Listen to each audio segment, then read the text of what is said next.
Hi, welcome to the Dangerous But Good podcast. One of the things that determines how influential, how effective, how even attractive we are is our perception of ourselves. The most important words that you'll ever find or use in your dictionary are the words that you use to complete the sentence, I am. How do you finish that sentence? I am. I'm Craig Wilkinson, but what next? It's very easy to talk about the roles we fulfill. I'm a dad. I'm a husband. It's very easy to talk about my job. I'm an accountant or a lawyer or whatever the case may be. But who are you really? The depths of your soul. Who is this person called Craig? The most important relationship that you have on earth with any human being is the relationship that you have with yourself. And that relationship determines your mental health. Your inner dialogue is the determinant of your mental health. A healthy, wholesome, good internal dialogue, the conversation you have with yourself when you're drifting off to sleep, when you're waking up, in those hours when you're driving a car, walking, that conversation is the sum total of your mental health. If that conversation is healthy and good and affirming, good mental health. If that conversation is negative and demeaning and self-recriminating, bad mental health, anxiety, fear, sleeplessness. I want to read a couple of statements to you which are absolutely true about you, but which I guarantee you don't fully believe. You matter a great deal. Your life matters a great deal. You are needed, you are valuable, and you are irreplaceable. You have the capacity to be a truly great man or a truly great woman. You are significant. You are the real deal, the genuine article. You're a gift to the world. You are as unique as your fingerprints. There's no one else on earth quite like you. And don't say thank goodness, because that's not the point. You have something important to give this world, something that nobody else can give. You have what it takes to be everything the world and your loved ones need you to be. This is the truth. This is who you are. This is the reality. But so few people believe that. So few people understand the full value of who they are and the full identity of who they are. The question a lot of us come into adulthood with is, what is my place under the sun? Who am I really? In some ways, all of us are slightly lonely. And let me explain why. Because what makes you who you are is a broad range of feelings and emotions and thoughts and perceptions and understandings that really at the end of the day are only truly known by you. And we make the mistake of comparing the worst of ourselves to the best of others. A while ago, I know Facebook is probably getting a little outdated for some, although the older generation tends to use it more. But research was done on how people feel after spending a bit of time on Facebook. And this is what the research found. They found that the predominant emotion that most people felt was a sense of mild depression. A sense of mild depression. And why do you think that is? And here's the reason. The reason is that I'm comparing the highlight reel of everyone else's life to the inner turmoil and anxieties and insecurities that I have. I'm comparing my worst, because I know my worst, to everyone else's best. You go to work, you go to school, you go out and about, you see other people's, the image that they present, and that's their best foot forward. And you're comparing that with the very worst of yourself, because you know that you struggle to choose an outfit because you feel fat or whatever the case may be in this particular one. So you're comparing that to everybody else's exterior. And that's a massive mistake that we make. So this journey of discovering who am I really, and is who I am valid and worthwhile and worth something and legitimate.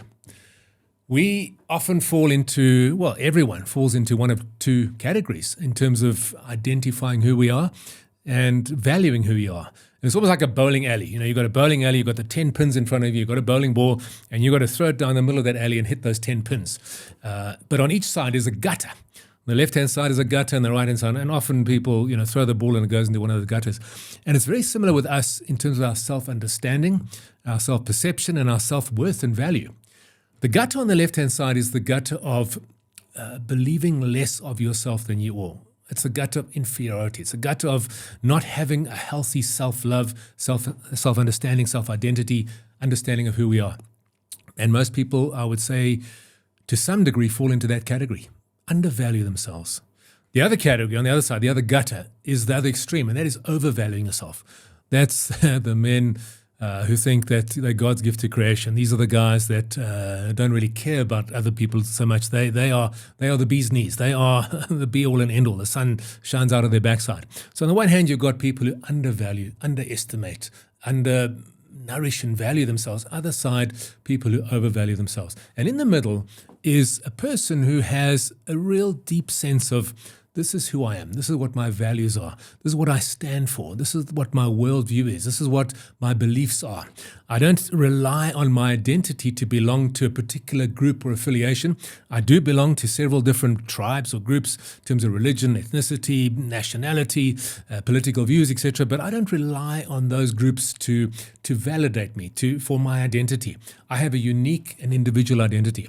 I don't overvalue that and I don't undervalue that. And that's the person who's done the homework, who's done the work, who's self-aware, who's grown up thinking, let me discover what really matters to me and let me live that out. Let me discover what my strong beliefs and my convictions are and let me put value to that. It goes very much down to how we communicate with others. You get people who are assertive, you get people who are passive, and you get people who are aggressive. Passive people very much fall into that left-hand gutter. These are people who don't speak up for themselves. They don't really know what they want. And even if they do know what they want, they don't really have the conviction of their beliefs or a belief in themselves enough to be able to convey that. People who fall into the aggressive gutter are those people who think, my views matter so much more than your views. And take the example of someone who goes to a restaurant. You go to a restaurant, you sit down, you check out the menu, the waiter comes over, you order a steak, and you like your steak well done. Personally, I like mine rare, but let's say you like it well done. So you say to the waiter, I'll have this rump steak, please, mushroom sauce, and I'll have it well done. A couple of 10, 15 minutes later, your plate arrives, and on the plate is this very rare steak. You can just see the blood still dripping out of it. Now, you've got three ways of responding to that. If you're the passive person, the person who doesn't really have the courage or the convictions, who doesn't really have the ability to speak up and voice your views, you'll probably just eat that steak. Or you'll kind of take a few bites and then push it aside. But you'll have a very dissatisfying experience. There'll be a bit of self-loathing, a bit of self-hatred because you just didn't have the courage to step up. You'll have a horrible experience and you probably won't go back to that restaurant and you'll leave there hungry or feeling sick because you didn't like this underdone steak. That's the passive person, the person who undervalues who they are. The person who overvalues themselves might say something to the waiter, what the hell's wrong with you? I didn't order this. Take this back, you idiot. You see, that person is undermining the other person. That person is overvaluing their views. They're thinking what I feel and what I think is more important than what everyone else thinks. That's also going to lead to a very dissatisfying experience because that waiter is firstly going to be demeaned. Your date's probably going to be embarrassed. They're going to go back and probably they're going to spit on your steak or do something in the kitchen, but it's not going to end in a good result. The person who has a deep sense of identity, a deep sense of value, who values themselves, but, and here's the key, values other people equally. He'll say something to the waiter, oh, brother, do you mind taking this back and cooking it a bit more? I really did want a well-done steak. The chef probably misheard you.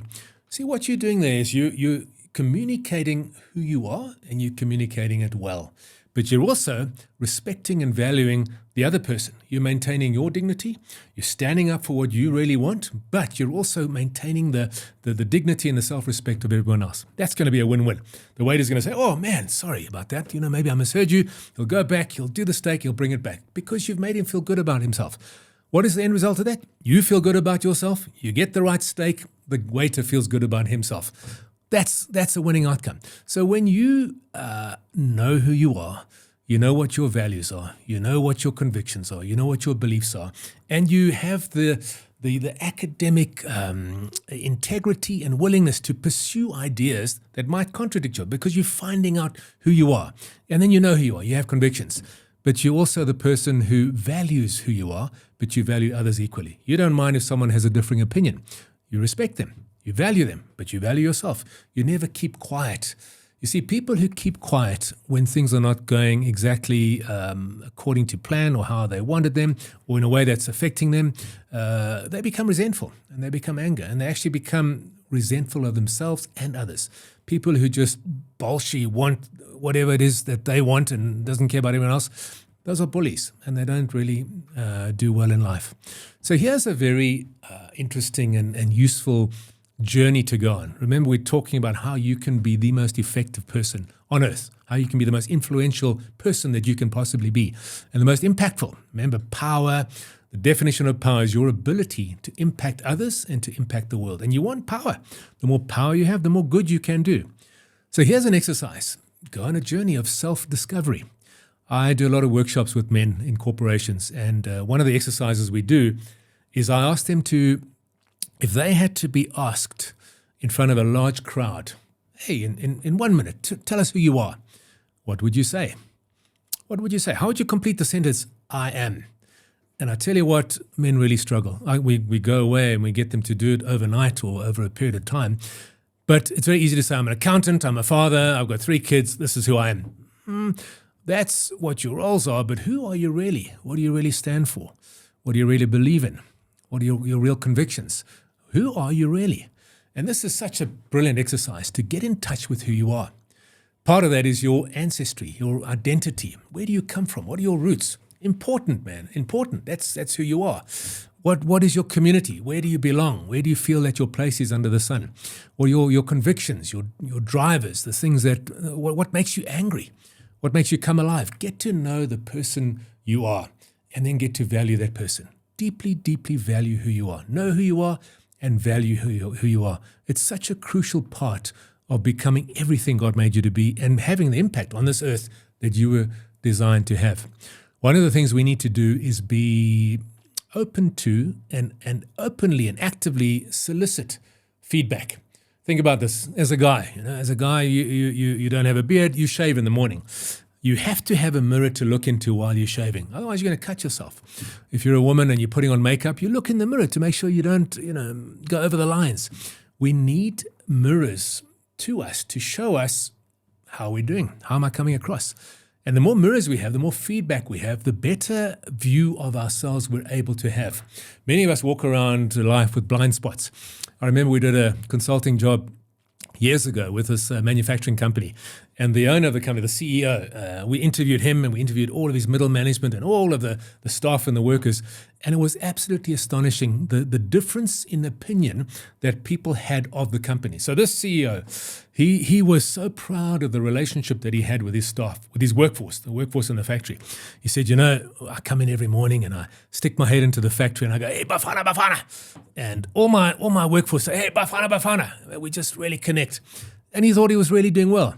When we chatted to the workers, it was a different story. They said, this idiot, he comes, he sticks his head in, he goes Bafana, he thinks that he's connecting with, but really, his perception of how he was coming across was totally different to actually how he was coming across. And when we were able to put a mirror in front of him and reflect back to him some of the views and opinions that his staff had, it was an eye-opener for him. And you and I need to be exactly the same. We need to find out, how am I coming across? How am I doing? How am I doing as a husband? How am I doing as a boyfriend? How am I doing as a student? How am I doing as a citizen of South Africa? How am I doing as a friend, as a mate, as a brother, as a son? How am I doing? Because if we don't have mirrors to look in and people feeding back to us their view, which is very important, of how we're coming across, we might have a totally distorted view of how we're coming across. If you got bad breath, man, you need someone to tell you. You can't smell your own bad breath. You see people recalling, you don't know what's going on. If someone comes to you and says, hey, Craig, you know what? I think you need a bit of Listermint there, a bit of mint chewing gum. They're doing you a favor because they're giving you feedback. And all of us need to be very open to receiving feedback, because the more we go through life receiving feedback, finding out how we're coming across, the more accurate perception of ourselves we are going to have. Remember, you're a gift to the world. You're designed to be a gift. And part of that is being wide open and eyes wide open, wide awake to who am I? How do I come across? What is the impact that I'm having on other people in this world? Here's another very important thing. Never measure your life or your value with someone else's ruler. Never compare yourself to someone else. Compare yourself to who you are. Compare yourself today to who you were yesterday. How am I growing? How am I developing? There's always going to be someone richer than you, bigger than you, faster than you, stronger than you, more attractive than you. It's always going to be that person. And if you judge yourself by other people, you're going to come up wanting. Judge yourself by who you are. What really matters to you? What do you want to bring to this world? Because if we start doing that, we're going to start being the very best version of ourselves. So here's what's so important. Know yourself and value yourself. There's no one on earth more valuable than you. There's also no one on earth less valuable than you. You're equally valuable to every other human being on earth. And the more you see your value, the gift you are to the world, the more of that gift you are going to be. Many years ago, I had a very close friend who took his own life, and it was absolutely devastating. He left behind a couple of kids. He left behind a wife. They were broken. And when we read his letters and looked at the videos that he left for his family and loved one, it was absolutely tragic because his perception of himself was that his inheritance, in other words, the insurance payout on his death, was worth more to his family than his own life. Such a distorted vision or perception or understanding of the value that he brought. What he didn't know was his kids would so much rather have his hug than anything he could possibly give.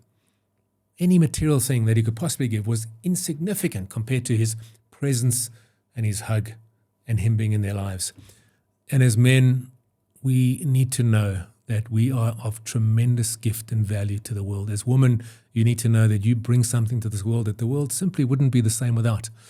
Never underestimate yourself. Never undervalue yourself. Don't overvalue yourself. Never underestimate or undervalue anybody else, but realize who you are and live that to the full. Go on this journey. Examine your inner dialogue. What are those thoughts that go through your mind as you're drifting off to sleep? Remember, you are the most important relationship you'll ever have. You fall asleep with yourself. You wake up with yourself.